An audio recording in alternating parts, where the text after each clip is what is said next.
commissioned by the Union of Soviet Societies of Friendship and Cultural Ties with Foreign Countries.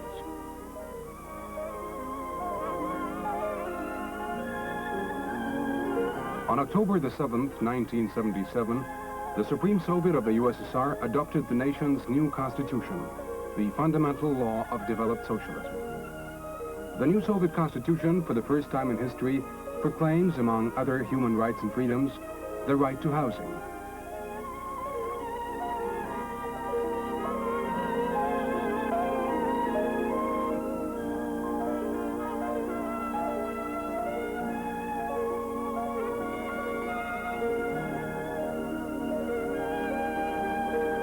The right to housing.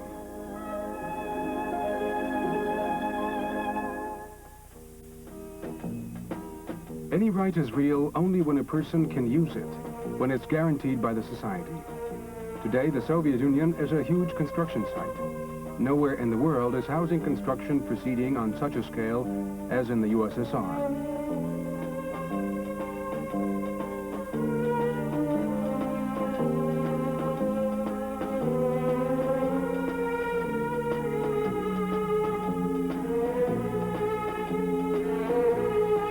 New neighborhoods are rising, traditional centers change.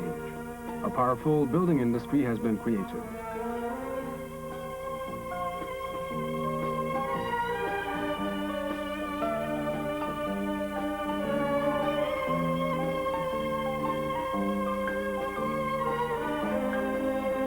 Architects are working on new designs. These are cities of tomorrow. In the 10th five-year plan, the state allocated 100 billion rubles for new housing.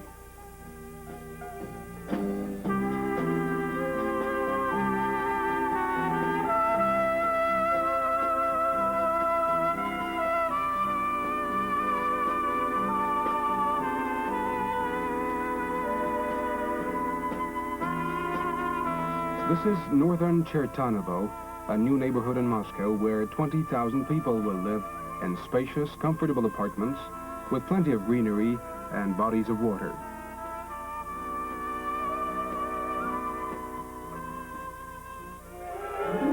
There are already 42,000 people in this new neighborhood of Rusanovka in Kiev, and there are many like it in the Ukrainian capital.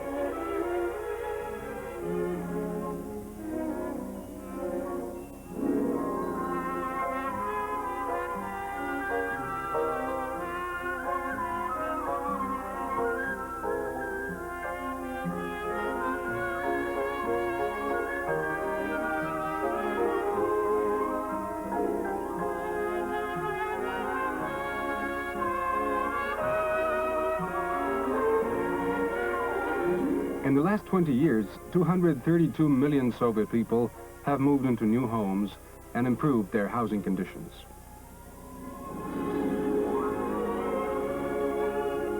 The right to housing was proclaimed in one of the most populated countries of the world, in a country which survived the most devastating war in history.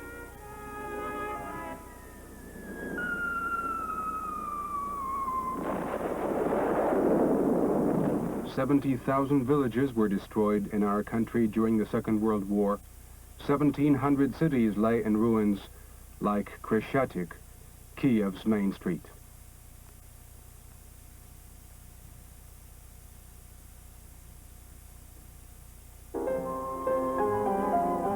Great effort and huge funds had to be invested in rehabilitation and new construction, which was pursued at an unprecedented rate.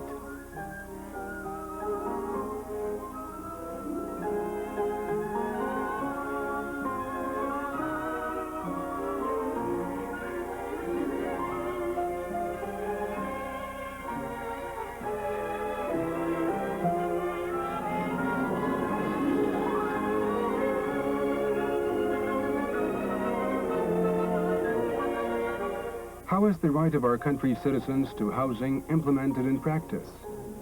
Let's take as an example the automatic machine tool plant in Kiev, one out of many factories in that city. The Factory Trade Union Committee is distributing apartments in a new house built by the factory.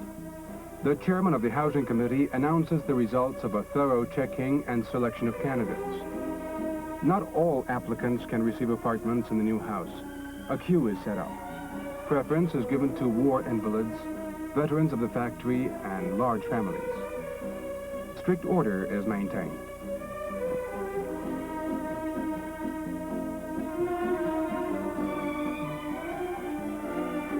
One of those receiving a new apartment is a milling machine operator, Georgi Tsishek.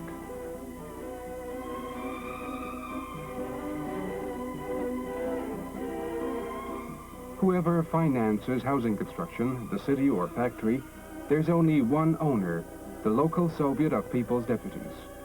It checks the correctness of the decision and issues a document confirming the right to occupy the new apartment.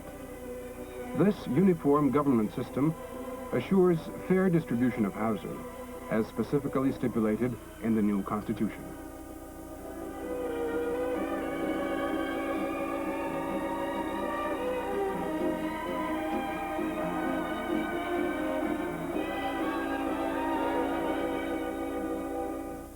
A new home is always a great joy, especially when the apartment is granted free and for occupation in perpetuity. One of the state's requirements towards the new owners is that they take good care of their housing.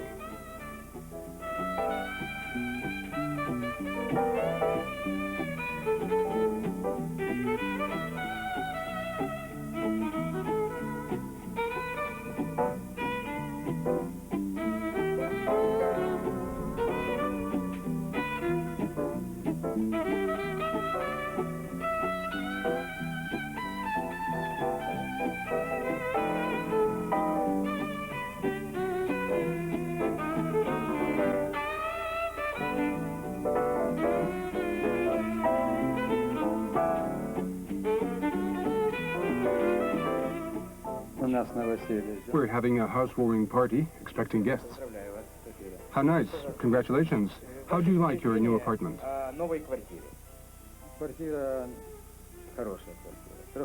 It's a good apartment. 3 rooms, all of them isolated. The house is in a good neighborhood, not far from work. There are all kinds of municipal transport, and shops are nearby. How much rent do you pay? 21 rubles. What proportion is that of your family budget? About 5%.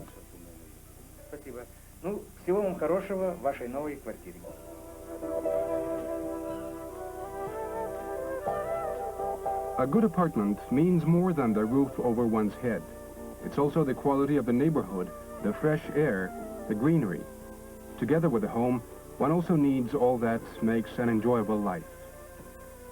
In response to this requirement, a whole complex goes up in each neighborhood, not only shops, but public utilities, hospitals and polyclinics, movie houses and clubs, sports facilities, schools, and other children's establishments. In all of this, one sees the effort to have residential neighborhoods meet all basic requirements.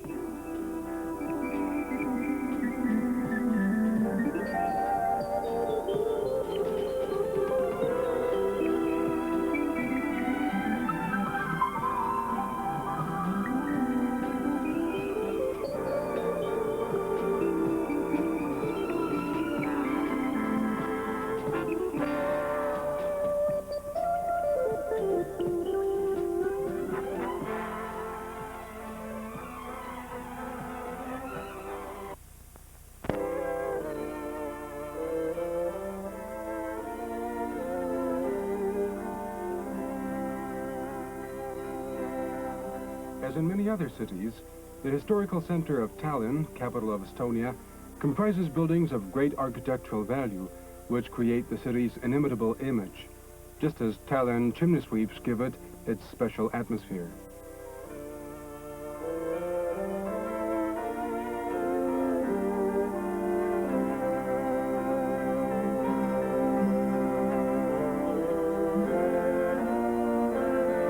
To tell the truth, living in old buildings is not always comfortable. So the builders, while carefully retaining the outward appearance of streets, reconstruct houses from the inside to build comfortable apartments. And the chimney sweeps remain more for local color.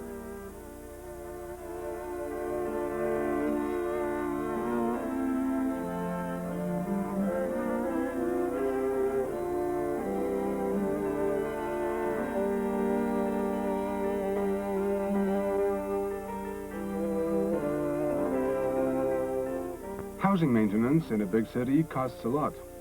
Nevertheless, the state foots 2/3 of the bill. This is to keep rent down. This is one more guarantee of the right to housing. If, for one reason or another, a family doesn't care to wait for its turn to get a state-owned flat, it can invest in a cooperative. The state helps cooperative building, providing 15-year loans of 60% of the cost of the house. Interest is 0.5% a year. No payment is required for the land.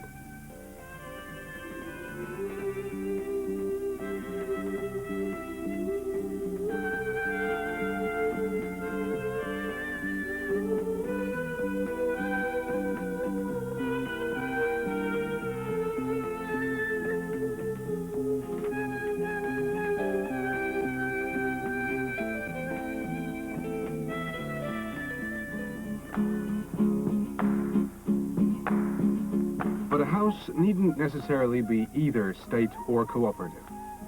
It can also be the private property of its owner, like this one, occupied by the Hansen family.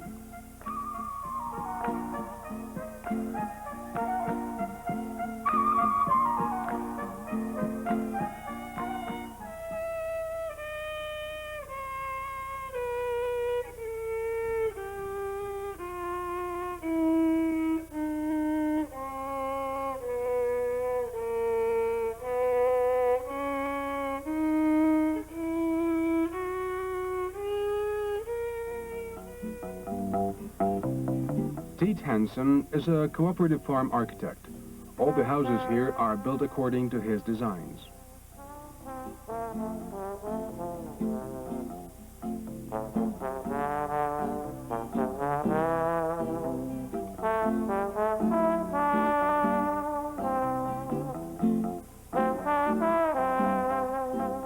The Edward Vilde collective farm lies in the center of Estonia. It's one of many farms in our country. Its main distinction is probably its lakes with trout.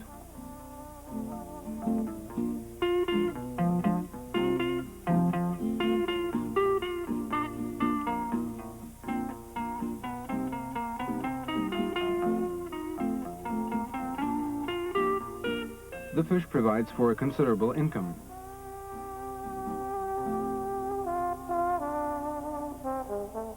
Not long ago, the farm began to breed blue foxes. It takes one person to look after them. High labor productivity means high incomes, and of course, new houses.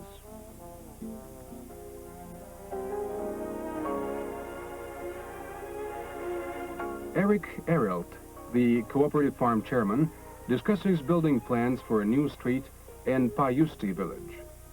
Even though all the houses are privately owned, the state helps the owners exercise their right to housing by providing loans, building materials, and transport.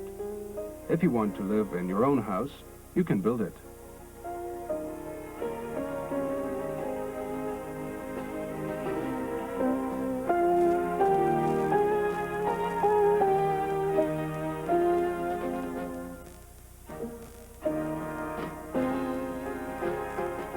There's a building committee at the farm. In addition to the chairman and architect, it includes the cooperative farm joiner, Evald Renal. He built this house with his own hands.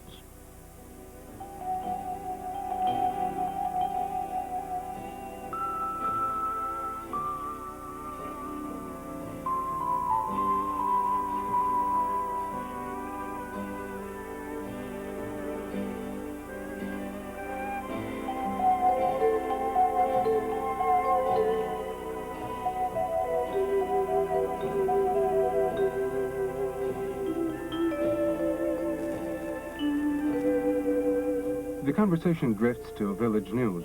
How is the brass band in which Evald's son is playing?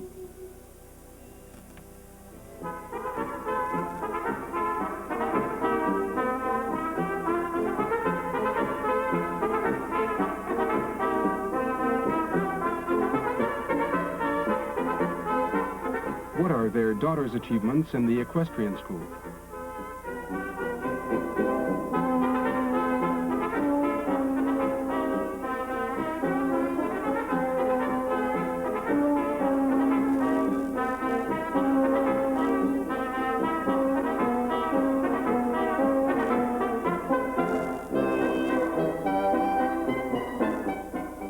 the life of the Estonian village, one can't help thinking how much a person needs.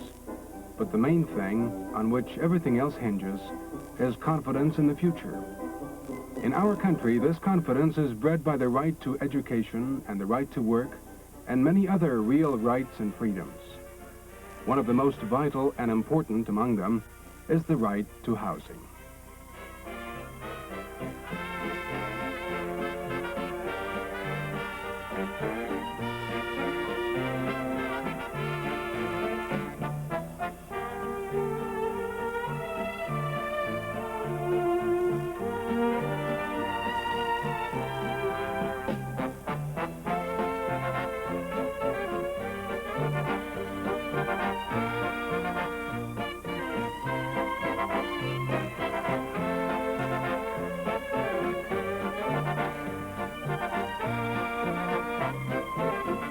Script, Kim Bakshi. Direction and photography, Fyodor Klimenko.